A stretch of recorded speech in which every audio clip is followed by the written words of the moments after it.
తీర్చిదిద్దే బాధ్యత నాది. కరీంనగర్ పట్టణంలోనే అత్యుత్తమ డివిజన్గా తీర్చిదిద్దుతా. ఈ ఒక్క అవకాశం కాంగ్రెస్ ఇవ్వండి.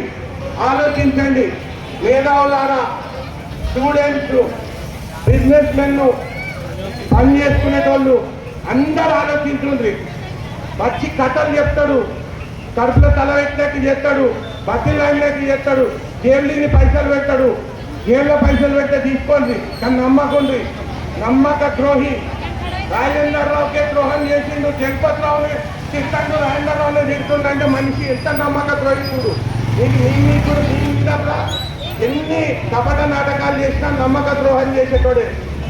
అటువంటి వాడిని ఈసారి బండకేసి కొట్టుండ్రి. కాబట్టి రైతుల్లో మన అందరు సుఖ శాంతులతో బతకాలంటే, మీ జేబులలో చేయి పెట్టేటోని నరకాలంటే, మీ బీరువాళ్ళ దోపిడీ చేసేటోని నరకాలంటే ఒక అవకాశం రాజన్నకి ఇయ్యింది, కాంగ్రెస్ పార్టీకి ఇయ్యింది. జై కాంగ్రెస్, జై కాంగ్రెస్, జై కాంగ్రెస్. తీర్చిదిద్దే బాధ్యత నాది. కరీంనగర్ పట్టణంలోనే అత్యుత్తమ డివిజన్గా తీర్చిదిద్దుతా. ఈ ఒక్క అవకాశం కాంగ్రెస్ ఇవ్వండి.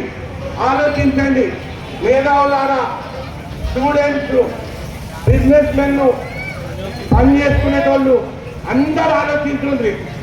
వచ్చి కథలు చెప్తాడు, కడుపులో తల పెట్టినట్టు చేస్తాడు, బస్సు లైన్లోకి చేస్తాడు, జైలుని పైసలు పెట్టాడు. జైల్లో పైసలు పెడితే తీసుకోండి, కానీ నమ్మకండి. నమ్మక ద్రోహి. రాజేంద్రరావుకే ద్రోహం చేసిండు, జగపతి రావుని తిట్టండు, రాజేంద్రరావునే తిడుతుండే మనిషి ఎంత నమ్మక ద్రోహితుడు. మీకు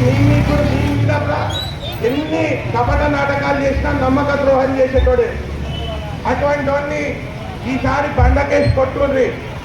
కాబట్టి రైతుల్లో మన అందరు సుఖ శాంతులతో బతకాలంటే, మీ జేబులలో చేయి పెట్టేటోని నరకాలంటే, మీ బీరువాళ్ళ దోపిడీ చేసేటోని నరకాలంటే ఒక అవకాశం రాజన్నకి ఇయ్యింది, కాంగ్రెస్ పార్టీకి ఇయ్యింది. జై కాంగ్రెస్, జై కాంగ్రెస్.